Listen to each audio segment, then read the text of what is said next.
الشیطان الرجیم بسم اللہ الرحمن الرحیم۔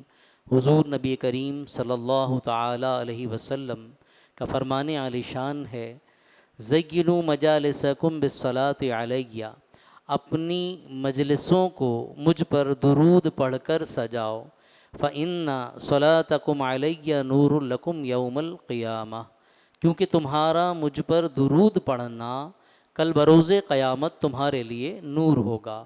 او کما قال صلی اللہ علیہ وسلم، درود پاک پڑھ لیجئے۔ اللہم صلی علی سیدنا محمد معدن الجود والکرم وعلی آلہ واصحابہ وبارک وسلم۔ بحمدہ تعالی آج کی 24ویں تراویح میں 28واں پارہ مکمل سننے کی سعادت حاصل ہوئی، یعنی آج سورۃ المجادلہ، سورۃ الحشر، سورۃ الممتحنہ، سورۃ الصف، سورۃ الجمعہ، سورۃ المنافقون، سورۃ التغابن، سورۃ الطلاق اور سورۃ تحریم تلاوت کی گئی۔ آج تلاوت کی جانے والی آیات بینات میں سے چند منتخب آیات کے تحت درس سننے کی سعادت انشاءاللہ حاصل کریں گے۔ ابتدا سورہ مجادلہ سے ہوئی، اور مجادلہ کہتے ہیں بحث و تکرار کرنے والی عورت۔ عربی میں مجادلہ کہتے ہیں بحث و تکرار کرنے والی عورت۔ اور اس سورت کی پہلی آیت میں حضرت خولہ رضی اللہ تعالی عنہا، یہ بڑا ایک منفرد واقعہ ہے۔ حضرت خولہ رضی اللہ تعالی عنہا کی نبی کریم علیہ الصلاۃ والسلام سے زہار کے مسئلے میں ہونے والی بحث کا ذکر ہے۔ چنانچہ جس آیت مبارکہ سے 28ویں پارے کی اور آج کی تراویح کی ابتدا ہوئی، اللہ نے ارشاد فرمایا، قد سمع اللہ، بے شک اللہ نے سن لی، اللہ نے اس عورت کی بات سن لی۔ قد سمع اللہ قول التی تجادلک فی زوجہا وتشتقی الی اللہ، اللہ نے اس عورت کی بات سن لی جو اپنے شوہر کے معاملے میں آپ سے عرض کر رہی تھی، بحث کر رہی تھی، وتشتقی الی اللہ، اور اللہ کی بارگاہ میں بھی شکایت کر رہی تھی۔ وہ کبھی نبی کریم علیہ السلام کی بارگاہ میں عرض کرتی، اور کبھی جب جواب نہیں ملتا تو وہ اللہ کی بارگاہ میں دعا کرنے لگتی۔ واللہ یسمع تحاورکما، اور اللہ تم دونوں کی گفتگو سن رہا تھا۔ ان اللہ سمیع بصیر، بے شک اللہ خوب سننے والا، خوب دیکھنے والا ہے۔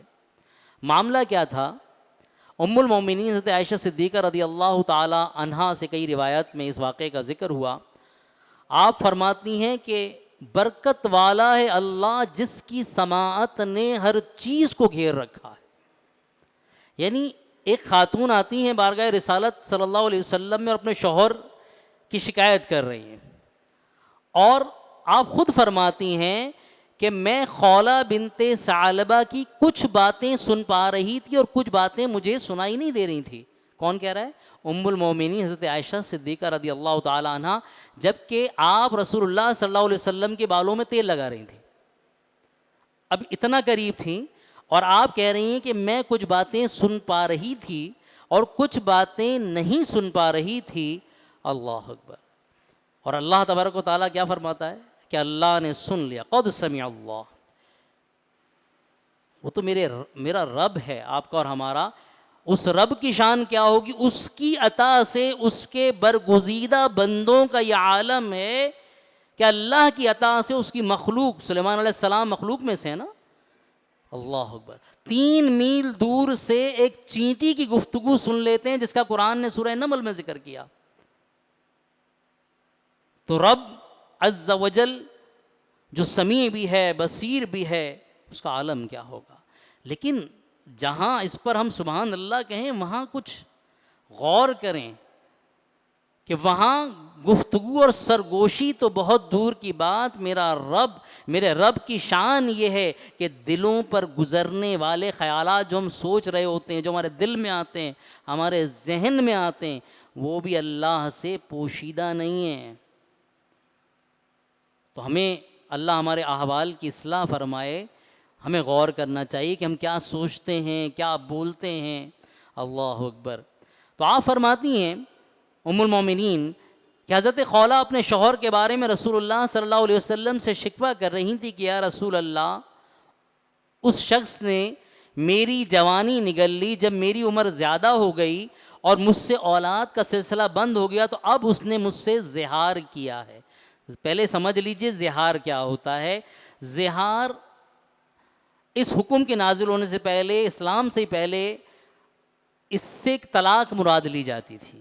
یعنی زہار کہتے ہیں اپنی بیوی کے جسم کو اپنی محرم خواتین سے ملا دینا کہ تو مجھ پر میری ماں کی مثل ہے۔ گویا وہ یہ کہنا چاہ رہا ہے کہ میں نے تجھے اپنے آپ پر حرام کر لیا۔ تو اس سے ان آیات کے نازل ہونے سے پہلے یہ طلاق ہی سمجھی جاتی تھی۔ تو حضرت خولہ رضی اللہ تعالی عنہ کے شوہر نے کہہ دیا، اور آپ روتی ہوئی رسول اللہ صلی اللہ علیہ وسلم کی بارگاہ میں حاضر ہوئیں، اور پھر اللہ کی بارگاہ میں بھی دعا کی کہ اے اللہ، میں تیرے حضور اپنا شکوہ لاتی ہوں۔ ابھی وہ باتیں کر رہی تھی کہ آیت مبارکہ نازل ہو گئی، اور اللہ تبارک و تعالیٰ نے زہار کا حکم نازل فرما دیا کہ اس سے طلاق تو واقع نہیں ہوتی، لیکن یہ کہنا انتہائی ناپسندیدہ ہے۔ اور اگر کسی نے یہ کہہ دیا بیٹی سے، ماں سے، پھپھی، خالہ، کسی سے بھی تشبیہ دی بیوی کو، تو وہ جب تک اپنی بیوی کو چھو نہیں سکتا جب تک وہ ایک غلام آزاد نہ کر لے۔ اگلی آیات میں پھر اللہ تبارک و تعالیٰ نے اس کا کفارہ ذکر فرمایا، غلام آزاد نہ کر لے، اب غلاموں کا سلسلہ نہیں ہے۔ دوسرا 60 لگاتار روزے، اور تیسرا اگر یہ بھی استطاعت نہ ہو تو 60 مساکین کو 2 وقت کا کھانا کھلائے، یعنی ایک صدقہ فطر ایک مسکین کو، 60 مساکین کو 60 صدقہ فطر ادا کرے، پھر وہ بیوی اس کے لیے حلال ہوگی۔ اللہ اکبر۔ تو یہاں اللہ تبارک و تعالیٰ نے اس کا کفارہ بیان فرمایا۔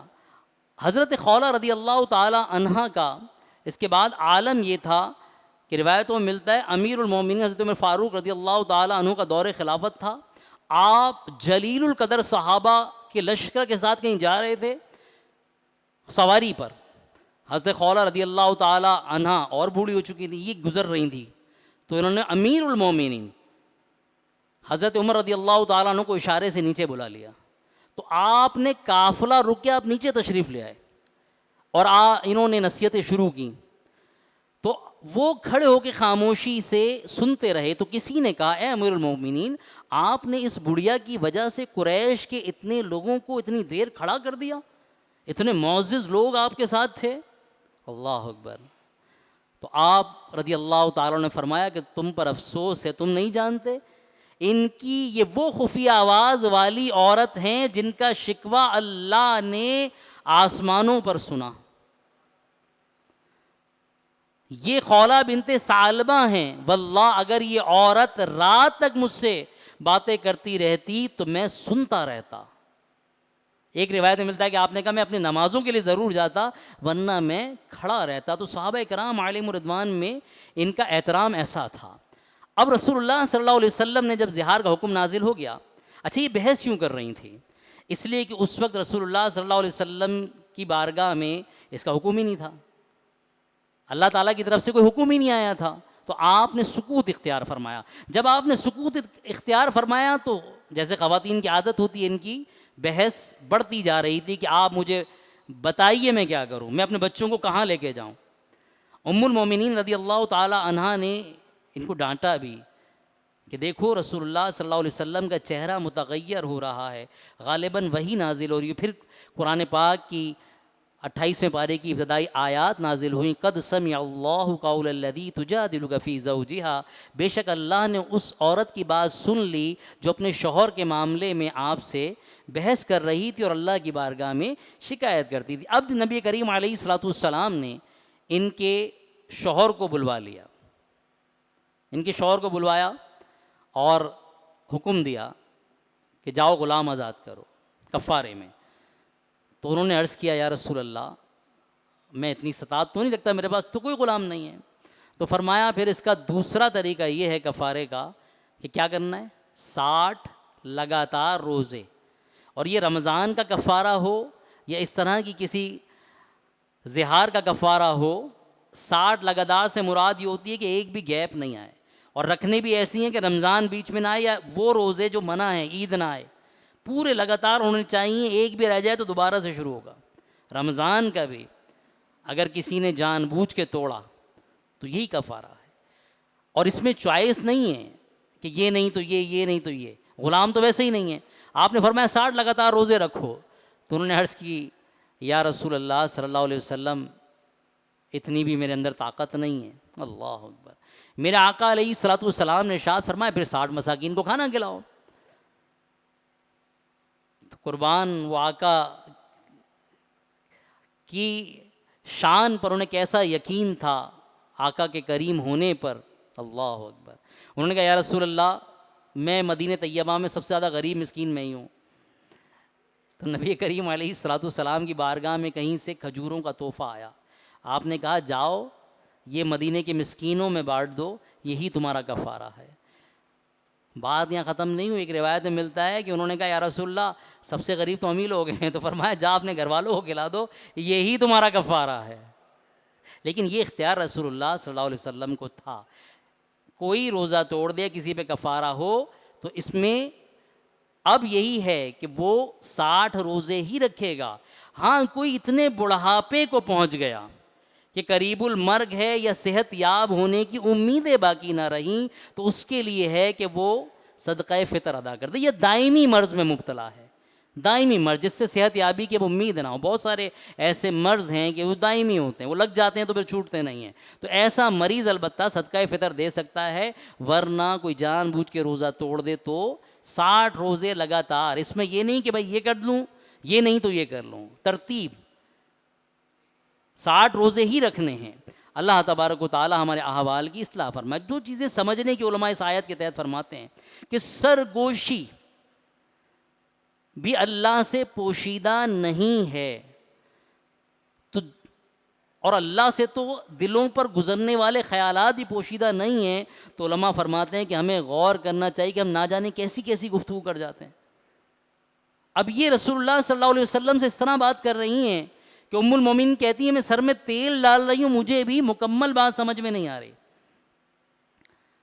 تو اللہ تبارک و تعالیٰ کا حکم نازل ہوتا ہے کہ اللہ نے سن لیا۔ تو مسلمانوں کو یہ غور کرنا چاہیے کہ ہم اپنی زبانوں کو سنبھالیں، جھوٹ گالی، ہمارے یہاں یہ تکیہ کلام ہے لوگوں کا، خاص کر عموماً دوستوں کی گیدرنگ میں گالی سے بات شروع ہوتی ہے، گالی پہ ختم ہوتی ہے۔ اللہ اکبر۔ حضرت عمر فاروق رضی اللہ تعالی عنہ نے ان کا اتنا اکرام فرمایا، تو علماء فرماتے ہیں کہ غور کیجئے کہ صحابہ کرام علیہم رضوان امیر المومنین ہو کے کس طرح اکرام فرماتے تھے، کیا عاجزی اور تواضع اختیار فرماتے تھے۔ اسی طرح آیت نمبر 7 میں اللہ تبارک و تعالیٰ نے ارشاد فرمایا الم تر ان اللہ یعلم ما فی السماوات وما فی الارض۔ اب توجہ دیجئے کہ اللہ نے ابتدائی آیت میں کیا فرمایا کہ اللہ نے سن لی وہ جو رسول اللہ صلی اللہ علیہ وسلم کی بارگاہ میں کہہ رہی تھی۔ آیت نمبر 7 میں اللہ تبارک و تعالیٰ نے تنبیہ فرمائی الم تر ان اللہ یعلم ما فی السماوات وما فی الارض۔ اے بندے کیا تو نے نہ دیکھا کہ اللہ جانتا ہے جو کچھ آسمانوں میں ہے اور جو کچھ زمین میں ہے۔ ما یکون من النجوى ما یکون من نجوى ثلاثة الا هو رابعهم ولا خمسة الا هو سادسهم۔ جہاں کہیں 3 لوگ سرگوشی کرتے ہیں تو چوتھا ان میں اللہ ہے۔ تو ذرا خبردار رہو، تم نے نہیں دیکھا کہ اللہ کی شان کیا ہے؟ تو اللہ نے آیت نمبر 7 میں خود ارشاد فرمایا کہ جہاں کہیں 3 لوگ، یہ مثال ہے، 3 نہیں 2 بھی، یہ مثال ہے، فرمایا جہاں کہیں 3 لوگ آپس میں چھپ چھپ کے باتیں کرتے ہیں تو چوتھا ان میں اللہ ہے۔ پھر فرمایا جہاں 5 لوگ سرگوشی کر رہے ہوں تو اللہ ان میں چھٹا ہوتا ہے، اور اس سے کم اور اس سے زیادہ، خود ہی اللہ نے فرما دیا، اس سے کم ہوں یا اس سے زیادہ جتنے بھی لوگ ہوں اللہ ان کے ساتھ ہوتا ہے۔ وہ جہاں کہیں بھی ہوں پھر اللہ انہیں قیامت کے دن بتا دے گا جو کچھ انہوں نے کیا، بے شک اللہ ہر چیز کو خوب جانتا ہے۔ اللہ تو ہمیں اہل ایمان کو خوب غور کرنا چاہیے کہ ہم آپس میں کیا گفتگو کرتے ہیں، کیا ہماری گفتگو کا انداز کیا ہوتا ہے، تکیہ کلام کیا ہے، کہ اللہ سے کچھ پوشیدہ نہیں ہے۔ آیت نمبر 11 میں اللہ تبارک و تعالیٰ نے اہل ایمان کو حکم دیتے ہوئے فرمایا، یا ایھا الذین آمنوا اذا قیل لکم تفسحوا فی المجالس فافسحوا یفسح اللہ لکم، اے ایمان والو جب تم سے کہا جائے کہ مجلسوں میں جگہ کشادہ کر دو تو جگہ کشادہ کر دیا کرو۔ محفل ہے، مجلس ہے، اب اللہ حکم دے رہا ہے، محفل کے آداب اللہ اہل ایمان کو فرما رہا ہے کہ جب کہا جائے مجلسوں میں جگہ کشادہ کر دو تو جگہ کشادہ کر دیا کرو۔ کیا ہوگا؟ اللہ تمہارے لیے کشادگی فرما دے گا، یعنی اس میں اپنی انا کو مٹانا پڑتا ہے۔ اور یہ کس کے لیے ہے؟ آگے سنیے، اللہ تبارک و تعالیٰ نے ارشاد فرمایا وَإِذَا قِيلَ انشُزُوا فَانشُزُوا يَرْفَعِ اللَّهُ الَّذِينَ آمَنُوا مِنكُمْ وَالَّذِينَ أُوتُوا الْعِلْمَ دَرَجَاتٍ وَاللَّهُ بِمَا تَعْمَلُونَ خَبِيرٌ، اور جب کہا جائے کھڑے ہو جاؤ تو کھڑے ہو جایا کرو۔ اللہ تم میں سے ایمان والوں کے اور ان کے درجات بلند فرماتا ہے جنہیں اللہ نے علم دیا ہے، اور اللہ تمہارے کاموں سے خوب خبردار ہے۔ اب یہ مجلس کا آداب جو بیان کیا گیا، اس کا شان نزول کیا ہے؟ نبی کریم علیہ الصلوۃ والسلام کو ان صحابہ کرام سے بہت پیار تھا جو بدر میں حاضر تھے۔ وہ کتنے تھے؟ 313۔ اور یہ ایسا مبارک عدد ہے کہ آپ کوئی بھی ذکر اس کی تعداد میں کر لیں، درود پاک 313 کے عدد کے تعداد میں پڑھ لیں تو علماء فرماتے ہیں کثرت میں شمار ہوتا ہے۔ تو بدری صحابہ میں سے کوئی آ جائے تو رسول اللہ صلی اللہ علیہ وسلم انہیں اپنے قریب میں جگہ دیا کرتے تھے۔ تو ایک مرتبہ رسول اللہ صلی اللہ علیہ وسلم خطاب فرما رہے تھے کہ بعض بدری صحابہ کو آنے میں تاخیر ہوئی تو لوگ آگے بیٹھ گئے تھے۔ اب کس کا دل چاہے گا کہ رسول اللہ کے قریب سے اٹھ جائے؟ تو نبی کریم علیہ الصلوۃ والسلام نے حکم دیا کہ انہیں آگے بھیج دیا جائے۔ تو جو اٹھ کے گئے انہوں نے دل میں محسوس کیا کہ ہم دور ہو گئے، تو اللہ تبارک و تعالیٰ نے ارشاد فرمایا کہ مجلس میں جب کہا جائے تو کشادہ کر دیا کرو، اللہ تمہیں کشادگی عطا فرمائے گا، اور جب کہا جائے کھڑے ہو جاؤ تو کھڑے ہو جایا کرو۔ پھر اللہ نے درجات بیان فرمائے کہ اللہ تم میں سے ایمان والوں کے اور ان کے درجات بلند فرماتا ہے جنہیں علم دیا گیا ہے۔ تو یعنی قیامت تک اب ایک اصول سمجھ میں آ گیا کہ مجلس میں بزرگوں کی، اہل علم کی تعظیم کے لیے جگہ دینا، کھڑے ہونا، یہ اللہ کا حکم ہے۔ لیکن میں یہاں آپ کی توجہ ایک اور طرف دلانا چاہتا ہوں۔ فقیہ صحابی جو صحابہ میں بہت بڑے عالم تھے، عبداللہ بن مسعود رضی اللہ تعالیٰ عنہ نے اس آیت مبارکہ سے ایک توجہ دلائی۔ آپ فرماتے ہیں، اس آیت کی تلاوت کی آپ نے اور پھر فرمایا، اے لوگو اس آیت کو سمجھو۔ ہم جو آیت سن رہے ہیں، آپ نے فرمایا عبداللہ بن مسعود رضی اللہ تعالیٰ، اے لوگو اس آیت کو سمجھو اور علم حاصل کرنے کی طرف راغب ہو جاؤ، کیونکہ اللہ ارشاد فرماتا ہے کہ وہ مومن عالم کو اس مومن سے بلند درجہ عطا فرمائے گا جو عالم نہیں ہے۔ تو اب عبداللہ بن مسعود رضی اللہ تعالیٰ جو خود صحابہ میں بہت بڑے عالم تھے، کیا توجہ دلا رہے ہیں؟ علم حاصل کرو۔ کہ اللہ نے یہاں کیا فرمایا؟ مجلس میں کشادگی کا ارشاد فرمانے کے بعد کہ اللہ کے نزدیک اہل علم کا درجہ بہت بلند ہے، تو فرمایا غور کرو۔ تو میں آپ معتکفین سے گزارش کروں گا، ماشاءاللہ اللہ آپ کے اعتکاف کو قبول فرمائے، لیکن زندگی میں کوشش کیجئے کہ اگر اللہ نے جوانی دی ہے تو علم دین حاصل کریں، کیونکہ میرے آقا علیہ الصلوۃ والسلام کا فرمان عالی شان ہے کہ 4 طریقے سے زندگی گزارنا، اور آپ میں جذبہ ہے، ماشاءاللہ آپ نے 10 دن نکالے، تو یہاں صحابی رسول فرما رہے ہیں کہ اس آیت کو سمجھو اور علم کے لیے وقت نکالو۔ فرمایا نبی کریم علیہ الصلوۃ والسلام نے، کن عالما او متعلما او محبا او متبعا لا تکن خامس فتہلک۔ حضرت ابو درداء رضی اللہ تعالیٰ عنہ سے روایت ہے یہ کہ نبی کریم علیہ الصلوۃ والسلام نے فرمایا کہ 4 بن کر زندگی گزار لینا، یا تو خود عالم بن جانا، یا طالب علم بن جانا، یا ان سے محبت کرنے والے بن جانا، یا اتباع کرنے والے بن جانا، لا تکن خامس، 5ویں کیٹیگری میں مت آنا، 5ویں مت ہونا ورنہ ہلاک ہو جاؤ گے۔ تو آپ اپنی سہولت موجود ہے کہ آپ اپنے دیگر مصروفیات کے ساتھ ساتھ دنیاوی معمولات کے ساتھ ساتھ علم دین بھی حاصل کر سکتے ہیں. جیسا کہ اس مسجد میں جامعہ دارالعلوم شاہ احمد رضا رات میں کلاسز ہوتی ہیں صرف 2 گھنٹے عالم کورس. تو آپ وقت نکالیے. ماشاءاللہ آپ نے اعتکاف میں اتنی کثیر تعداد میں آپ نے وقت دیا ہے تو وقت نکالیے. شوال میں جامعات میں داخلے شروع ہوتے ہیں.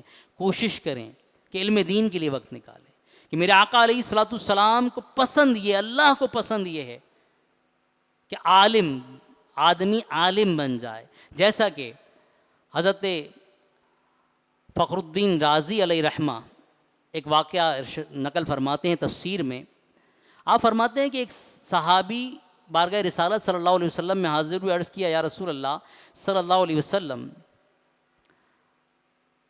آپ تشریف فرما تھے کہ نبی کریم علیہ السلام کو خبر دی گئی کہ ان کی موت میں 1 گھڑی باقی رہ گئی, یعنی 1 گھڑی کہتے ہیں گھنٹہ کم و بیش. تو نبی کریم علیہ السلام نے انہیں اپنے پاس بلایا اور اس کی خبر دی. تو عرض کیا یا رسول اللہ صلی اللہ علیہ وسلم, آپ مجھے کوئی ایسا عمل بتا دیجیے. دیکھیے خوف زدہ نہیں ہوئے, صحابی رسول تھے. ہمیں دنیاوی فکرات لاحق ہو جاتی ہیں اگر پتہ ہو کہ موت میں 1 گھنٹہ رہ گیا, 1 گھڑی باقی رہ گئی. انہوں نے بغیر پریشان ہوئے کیا عرض کیا, یا رسول اللہ مجھے کوئی ایسا عمل بتا دیجیے کہ جس حالت میں مننا اللہ اور اس کے رسول کی بارگاہ میں محبوب ہو. تو میرے آقا علیہ الصلوۃ والسلام نے, امام فخر الدین رازی علیہ رحمہ فرماتے ہیں کہ حکم دیا کہ جاؤ اصحاب صفہ میں جو لوگ علم دین حاصل کر رہے ہیں ان کے ساتھ بیٹھ جاؤ, اس عالم میں تمہارا موت آنا سب سے افضل ہے. تو اس کا مطلب اللہ اور اس کے رسول کو پسند ہے کہ اس کا بندہ علم دین حاصل کرے. تو کوشش کیجئے کہ کچھ نہ کچھ وقت نکالیے. آیت نمبر 12 میں اللہ تبارک و تعالیٰ نے, کیونکہ جب مسلمانوں اسلام پھیلا تو مسلمان کثرت سے رسول اللہ صلی اللہ علیہ وسلم کی بارگاہ میں آتے اور مختلف سوالات کرتے. تو یہاں اللہ نے اپنے محبوب کی بارگاہ کا ایک اور ادب لوگوں کو سکھایا. فرمایا یا ایھا الذین آمنوا اذا ناجیتم الرسول فقدموا بین یدی نجواکم صدقہ, اے ایمان والو جب تم رسول سے تنہائی میں کوئی بات عرض کرنا چاہو تو اپنی عرض کرنے سے پہلے کچھ صدقہ دے لیا کرو. اللہ اکبر, صدقہ دیا کرو, یہ تمہارے لیے بہت بہتر اور زیادہ پاکیزہ ہے. پھر اگر تم قدرت نہ پاؤ تو اللہ بخشنے والا اور مہربان ہے. اللہ اکبر. نبی کریم علیہ الصلوۃ والسلام نے پتہ ہے کس سے مشورہ کیا کہ کتنا صدقہ لینا چاہیے. یعنی آپ سمجھ لیں کہ حضور کی بارگاہ میں کوئی آئے, کیونکہ لوگ اتنی دیر بیٹھتے تھے کہ رسول اللہ صلی اللہ علیہ وسلم کو تکلیف ہوتی تھی, لیکن آپ حیا فرماتے تھے, منع نہیں کرتے تھے کسی کو. تو اللہ نے فرمایا کہ جس سے کوئی بات کرنی ہو پہلے کیا دو, صدقہ دو, پھر سوال کرو. تو نبی کریم علیہ السلام نے مولا علی رضی اللہ تعالیٰ عنہ کو بلایا اور پوچھا کہ تمہارا کیا خیال ہے. آپ کہتے ہیں کہ مجھ سے پوچھا کہ تمہارا کیا خیال ہے, 1 دینار ٹھیک ہے, دینار کسے کہتے ہیں, سونے کے سکے کو. تو مولا علی سے پوچھا کہ کیا 1 دینار ٹھیک ہے لوگوں سے, ایک سوال کے بدلے. انہوں نے عرض کیا لوگ اس کی طاقت نہیں رکھتے. آپ نے فرمایا نصف دینار. تو آپ فرماتے میں نے عرض کیا کہ لوگ اس کی بھی طاقت نہیں رکھتے. تو نبی کریم علیہ الصلوۃ والسلام نے فرمایا پھر کتنا. تو میں نے عرض کیا سونے کا 1 جو, چھوٹا سا ایک دانہ. نبی کریم علیہ السلام نے فرمایا علی تم دنیا سے بہت بے رغبت ہو, مطلب دنیا تمہاری نظر میں کوئی حیثیت ہی نہیں ہے. تو پھر اللہ تبارک و تعالیٰ نے حضرت مولا علی رضی اللہ تعالیٰ عنہ نے جب یہ عرض کی کہ لوگ اس کی طاقت نہیں رکھتے, تو اگلی آیت جو نازل فرمائی وہ کیا ہے, اشفقتم ان تقدموا بین یدی نجواکم صدقات فاذ لم تفعلوا وتاب اللہ علیکم فاقیموا الصلاۃ وآتوا الزکاۃ واطیعوا اللہ ورسولہ واللہ خبیر بما تعملون. کیا تم اس بات سے ڈر گئے کہ تم اپنی عرض سے پہلے کچھ صدقہ دو, پھر جب تم نے یہ نہ کیا تو اللہ نے اپنے مہربانی سے تم پر رجوع فرمایا, اللہ نے اس سے صرف نظر کیا تو تم نماز قائم رکھو, زکوٰۃ دو اور اللہ اور اس کے رسول کے فرمانبردار رہو, اللہ تمہارے کاموں کی خبر رکھنے والا ہے. یعنی اس کا حکم کیا ہو گیا, منسوخ ہو گیا. اب دیکھیے کس کو پتہ چلے گا, جس کی نظر میں دونوں آیتیں ہوں گی. میں آپ کو کسی وجہ سے کہہ رہا ہوں, یہ کس کو پتہ چلے گا جس کی نظر میں ایک پہلی آیت میں آیا کہ رسول اللہ سے سوال کرنے سے پہلے کیا دو, صدقہ دو. آگے آیت میں کیا آیا کہ اللہ نے تم سے درگزر کر لیا, ٹھیک ہے. یہ جو ہمارے ہاں یوٹیوبر خود ساختہ اسکالر آپ کو نظر آتے ہیں نا, یہ کوئی حدیث نظر سے گزر گئی اور اس پر ایک وہ بنا دیا, ابھی وہ وطر کے بارے میں چل رہا ہے, تو یہ لوگوں کو گمراہ کرتے ہیں. مکمل کسی بات اور کسی مسئلے پر آپ جب گفتگو کر سکتے ہیں جب اس مسئلے کے ناسخ و منسوخ کا علم ہو. قرآن کی آیات میں ناسخ و منسوخ کا آپ کو علم ہو. وہ کیسے؟ قرآن کی ایک آیت میں آیا اے لوگوں نماز سے قریب مت جاؤ جب نشے کی حالت میں ہو. تو اس سے کیا پتہ چلتا ہے کہ اس کا مطلب جب نشہ نہ کیا ہو نماز میں جاؤ, اور جب نماز نہ پڑھ لو تو آدمی نشہ کر سکتا ہے. لیکن اس کے بعد اللہ تعالیٰ نے شراب کی حرمت نازل فرما دی. تو اب یہ کس کو پتہ چلے گا؟ جس کی نظر میں وہ دونوں آیتیں ہوں گی کہ پہلے یہ حکم نازل ہوا تھا اور اس کے بعد کون سی آیت میں اللہ نے اس کو حرام فرما دیا. تو ناسخ و منسوخ کا علم ضروری ہے. ایسا نہیں کہ آپ نے سوشل میڈیا پہ ایک حدیث دیکھی اور آپ پورے مسئلے کو جان گئے. تو کسی مسئلے کو سمجھنا ہو اہل علم کے پاس آئیے. قرآن میں اللہ نے حکم دیا ہے فاسألوا اہل الذکر ان کنتم لا تعلمون, کہ اہل علم سے سوال کیا کرو جس بارے میں تمہیں نہیں معلوم ہے. اب لوگ ایک حدیث پڑھتے ہیں, میں تو آج تک غلط وطر پڑھتا رہا, حکم تو یہ تھا. ارے آپ کو پتہ ہے کہ یہ حدیث کب کی تھی اور اس کی حیثیت فنی حیثیت کیا ہے, اور اس کے بعد اس پر عمل ہوا کہ نہیں ہوا؟ خود راوی کا جن سے یہ روایت ہے ان کا اس پر عمل تھا کہ نہیں تھا؟ بس آپ نے ایک دیکھا اور سوشل میڈیا پر ایک اپنے ویوز کے چکر میں, سستی شہرت کے چکر میں آپ نے اٹھا کے کلپ ڈال دیا. تو اپنے آپ کو, اپنے ایمان کو بچائیے. اب دوسری طرف آئیے, مولا علی رضی اللہ تعالی عنہ کی شان و عظمت, اللہ اکبر, کہ آپ نے جب رسول اللہ صلی اللہ علیہ وسلم کی بارگاہ میں عرض کیا کہ یا رسول اللہ لوگ اس کی استطاعت نہیں رکھتے, تو اللہ نے اس کا حکم واپس لے لیا. لیکن کم و بیش یہ جو حکم واپس لیے 10 دن بعد حکم نازل ہوا. تو حضرت مولا علی رضی اللہ تعالیٰ عنہ فرماتے ہیں کہ حضور علیہ الصلوۃ والسلام نے جب یہ حکم نازل ہوا تو میں آپ کے پاس حاضر ہوا کسی مسئلے کو معلوم کرنے کے بعد. تو میرے پاس ایک دینار تھا, میرے پاس ایک دینار تھا, میں نے اسے توڑوایا. میں جب بھی آپ سے سوال کرتا تو 1 درہم صدقہ کرتا. درہم کسے کہتے ہیں؟ چاندی کے سکے کو. اور دینار کسے کہتے ہیں؟ یہ دینار اور درہم دبئی اور عراق اور کویت کی کرنسیز نہیں ہیں. قرآن و حدیث میں جب دینار و درہم کا ذکر آتا ہے تو اس زمانے میں کرنسی ہی دینار و درہم یعنی سونا اور چاندی بطور کرنسی استعمال ہوتا تھا. ہم نے آپ نے بطور زیور دیکھا ہے. تو سونے کے کوائنس کو کیا کہتے تھے؟ دینار. اور چاندی کے کوائنس کو کیا کہتے تھے؟ درہم. تو آپ فرماتے ہیں کہ میرے پاس ایک دینار تھا, میں نے اسے توڑوایا, اور میں جب بھی آپ سے سوال کرتا تو 1 درہم صدقہ کرتا, یعنی سونا توڑوا کے چاندی کے سکے لے لیے. تو آپ فرماتے ہیں کہ میں جب بھی رسول اللہ صلی اللہ علیہ وسلم کی بارگاہ میں سوال کرتا تو میں 1 سکہ 1 درہم صدقہ کرتا. میں نے آپ سے 10 سوالات کیے اور ہر سوال پر پہلے 1 درہم صدقہ کیا, پھر یہ آیت منسوخ ہو گئی. آگے سنیے گا, آپ فرماتے ہو میرے سوا کوئی اس پر عمل ہی نہ کر سکا. یعنی یہ آیت نازل ہوئی, مولا علی کے علم میں آئی, آپ نے اس پہ عمل کر لیا, اور اس کے بعد یہ آیت آپ ہی کی خواہش پہ کیا ہو گئی؟ منسوخ ہو گئی. عبداللہ بن عمر رضی اللہ تعالیٰ عنہ فرماتے ہیں کہ حضرت علی کے 3 فضائل ایسے ہیں کہ اگر ان میں سے ایک بھی مجھے مل جاتا تو میں میرے لیے سرخ اونٹوں سے زیادہ محبوب تھا. وہ کیا؟ ان کا داماد رسول ہونا. ایک کیا؟ ان کا داماد رسول ہونا. دوسرا روز خیبر انہیں علم دیا جانا. اور تیسرا یہ والی آیت کہ اس پر مسلمانوں میں عمل کا موقع صرف مولا علی کو ملا ہے. پوری امت مسلمہ صرف مولا علی نے اس پر عمل کیا, اس کے بعد اس آیت کا حکم ہی منسوخ ہو گیا. آج ہی سورہ حشر کی تلاوت ہوئی. رسول اللہ صلی اللہ علیہ وسلم نے فرمایا جس نے صبح کے وقت 3 مرتبہ اعوذ باللہ السمیع العلیم من الشیطان الرجیم کہا, کیا کہہ لیجئے, اعوذ باللہ السمیع العلیم من الشیطان الرجیم 3 دفعہ کہا, اور سورہ حشر کی آخری 3 آیات کی تلاوت کی. بہت آسان ہے, آپ 2-3 دفعہ پڑھیں گے, کچھ دن پڑھیں گے, آپ کو یاد ہو جائے گی.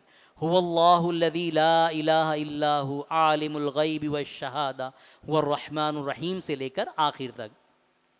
تو آپ نے فرمایا کہ جو 3 آیات کی تلاوت کرے تو اللہ 70,000 فرشتے مقرر کر دیتا ہے جو شام تک اس کے لیے دعائے مغفرت کرتے رہتے ہیں، اور اگر اسی دن انتقال کر جائے تو شہید کی موت مرے گا، اور جو شخص شام کے وقت اسے پڑھے تو اس کا بھی یہی مرتبہ ہے۔ بس آخر میں سورہ حشر کی آیت مبارکہ جو ایصال ثواب کی اصل ہے، اصل میں ہمارے سنیوں کا مسئلہ یہ ہے کہ انہیں قرآن و حدیث سے اپنے ہی معمولات کے دلائل نہیں پتہ ہوتے، بس دیکھا دیکھی کر رہے ہوتے ہیں، اسی لیے جب کوئی سوال کر لیتا ہے تو بغلے جھانکتے ہیں اور پھر سمجھتے ہیں کہ شاید ہمارا عمل درست نہیں ہے۔ سورہ حشر میں اللہ تبارک و تعالیٰ نے اہل ایمان کی ایک صفت کو بیان فرمایا والذین جاءوا من بعدہم یقولون ربنا اغفر لنا ولاخواننا الذین سبقونا بالایمان ولا تجعل فی قلوبنا غلا للذین آمنوا ربنا انک رؤوف الرحیم۔ اور ان کے بعد آنے والے عرض کرتے ہیں، یعنی اہل ایمان ایک کے بعد ایک جو آتے ہیں، عرض کرتے ہیں اے ہمارے رب ہمیں اور ہمارے ان بھائیوں کو بخش دے۔ کیا دعا کرتے ہیں؟ ہمیں اور ہمارے ان بھائیوں کو بخش دے جو ہم سے پہلے ایمان لائے، اور ہمارے دل میں ایمان والوں کے لیے کوئی کینہ بغض نہ رکھ، اے ہمارے رب بے شک تو نہایت مہربان رحمت والا ہے۔ تو اس سے 2 باتیں سمجھیے، یہ مسلمانوں کی شان ہے کہ قیامت تک آنے والے مسلمان اپنے سے پہلے والے مسلمانوں کے لیے کیا کرتے رہیں گے؟ دعائے مغفرت۔ تو دعائے مغفرت اگر بے اثر ہوتی تو قرآن میں بار بار ذکر نہیں ہوتی۔ لوگ کہتے ہیں نا کہ کوئی عمل فائدہ نہیں دے گا، انسان کا اپنا ہی عمل کام آئے گا۔ اللہ نے یہاں فرمایا کہ اہل ایمان کی شان یہ ہے کہ وہ اپنے لیے بھی دعا کرتے ہیں، اور کس کے لیے دعا کرتے ہیں؟ جو ان سے پہلے اہل ایمان رخصت ہو گئے، ان کے لیے بھی دعا کرتے ہیں کہ اے اللہ ان کی مغفرت فرما۔ اور اس کے بعد ایک اہل ایمان کی جو شان بیان ہوئی فی زمانہ، آپ کا جاننا بہت ضروری ہے، وَلَا تَجْعَلْ فِي قُلُوبِنَا غِلًّا لِّلَّذِينَ آمَنُوا۔ اور اہل ایمان کی شان یہ ہے کہ وہ کہتے ہیں ہمارے دل میں ایمان والوں کے لیے کوئی کینہ نہ رکھ۔ تو بغض اور کینہ عام مسلمانوں کا اللہ نے فرمایا کہ اہل ایمان کی شان یہ کہ وہ کینہ نہیں رکھتے اور اللہ سے دعا مانگتے، پناہ مانگتے ہیں۔ تو جو صحابہ کرام علیہم رضوان کے بارے میں کینہ رکھے، بغض رکھے، آپ سنتے رہتے ہیں نا سوشل میڈیا پہ آج کل کہ کوئی اہل بیت کی محبت میں صحابہ کی بے ادبی کر رہا ہے، کوئی صحابہ کی محبت میں اہل بیت کی بارگاہ میں بے ادبی کا مرتکب ہو رہا ہے۔ یہ تو ایسے ہی ہو گیا، ٹھیک ہے ایک سے محبت سے منع نہیں ہے، لیکن یہ وہی حال ہو گیا بلا تشبیہ کہ دودھ کی بالٹی ہو اور اس میں آپ ایک قطرہ پیشاب ڈال دیں تو آپ کے اس دودھ کا کیا فائدہ؟ بھائی دودھ سے انکار نہیں ہے، آپ اہل بیت کی محبت میں جانیں قربان کر دیں، صحابہ کی محبت میں جانیں قربان کر دیں، لیکن یہ نہیں ہو سکتا کہ ایک کی محبت کو بہانہ بنا کر دوسروں کی بے ادبی اور کینہ اور بغض رکھیں۔ ام المومنین حضرت عائشہ صدیقہ رضی اللہ تعالیٰ عنہ نے فرمایا لوگوں کو حکم تو یہ دیا گیا ہے، لوگوں کو حکم تو یہ دیا گیا ہے کہ صحابہ کے لیے استغفار کریں، کیونکہ اس آیت کا شان نزول کون ہے؟ مہاجرین اور انصار، ابتدائی مسلمان، اور پھر حکم قیامت تک کے مسلمانوں کے لیے۔ تو فرمایا ام المومنین نے کہ لوگوں کو حکم تو یہ ہے کہ صحابہ کے لیے استغفار کریں، اور کرتے یہ ہیں کہ انہیں گالیاں دیتے ہیں، انہیں گالیاں دیتے ہیں۔ رسول اللہ صلی اللہ علیہ وسلم نے ارشاد فرمایا میرے صحابہ کے متعلق اللہ سے ڈرو، اللہ سے ڈرو، میرے صحابہ کے بارے میں اللہ سے ڈرو، میرے بعد 3 مرتبہ آپ نے فرمایا، پھر فرمایا میرے بعد انہیں نشانہ نہ بناؤ، کیونکہ جس نے ان سے محبت کی تو میری محبت کی وجہ سے ان سے محبت کی، اور جس نے ان سے بغض رکھا تو میرے بغض کی وجہ سے ان سے بغض رکھا، اور جس نے انہیں ستایا اس نے مجھے ستایا، اور جس نے مجھے ستایا اس نے اللہ کو ایذا دی، اور جس نے اللہ کو ایذا دی تو قریب ہے کہ اللہ اسے پکڑے۔ تو بھائیوں ہمارا تو اپنا ہی معاملہ کلیئر ہو جائے، یہ بھی بڑے نصیب کی بات ہے کہ ہم دخل اندازیاں کریں اتنے اکابر بزرگوں کی، صحابہ کرام اور اللہ کے برگزیدہ بندوں کی بارگاہ میں زبان درازیاں کریں۔ ہمیں تو اپنا نہیں پتا کہ ہمارا ہوگا کیا۔ لوگ مسئلے پوچھتے ہیں کہ آپ ان کس طرف ہیں، ان صحابی کا کیا معاملہ ہے؟ تو کسی نے بڑی اچھی باری بات کی کہ بھائی میں تو اپنے چچا تایا کے مسئلے میں فیصلہ کرانے کا حق نہیں رکھتا، ان کے اختلاف میں کوئی جج نہیں بن سکتا، چہ جائے کہ میں صحابہ کرام علیہم رضوان کہ بارگاہ میں کوئی جسارت کروں۔ اور اللہ فرما رہا ہے کہ اہل ایمان وہ ہیں جو کہتے ہیں اللہ ہمارے دلوں سے کینہ نکال دے. تو مومن وہی کہلانے کا حق رکھتا ہے، اور وہی ہو سکتا ہے کہ مومن کی شان اللہ نے کیا بیان کی ہے کہ جو اپنے سے پہلے والے مسلمانوں کے کا کینہ اور بغض دلوں میں نہ رکھے. سمجھدار کے لیے اشارہ کافی. اللہ تبارک و تعالی ہمیں قرآن و حدیث کا حقیقی فہم نصیب فرمائے. آمین بجاہ نبی الامین صلی اللہ علیہ وسلم. الحمد للہ رب العالمین والصلاة والسلام علی سید الانبیاء والمرسلین. اللہم اعنا علی ذکرک و شکرک و حسن عبادتک. اللہم انک عفو کریم تحب العفو فاعف عنا یا غفور یا غفور یا غفور یا کریم.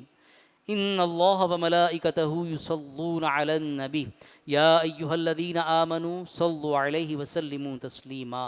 اللہم صل علی سیدنا محمد معدن الجود والکرم وعلی آلہ واصحابہ وبارک وسلم برحمتک یا ارحم الراحمین. لا الہ الا اللہ.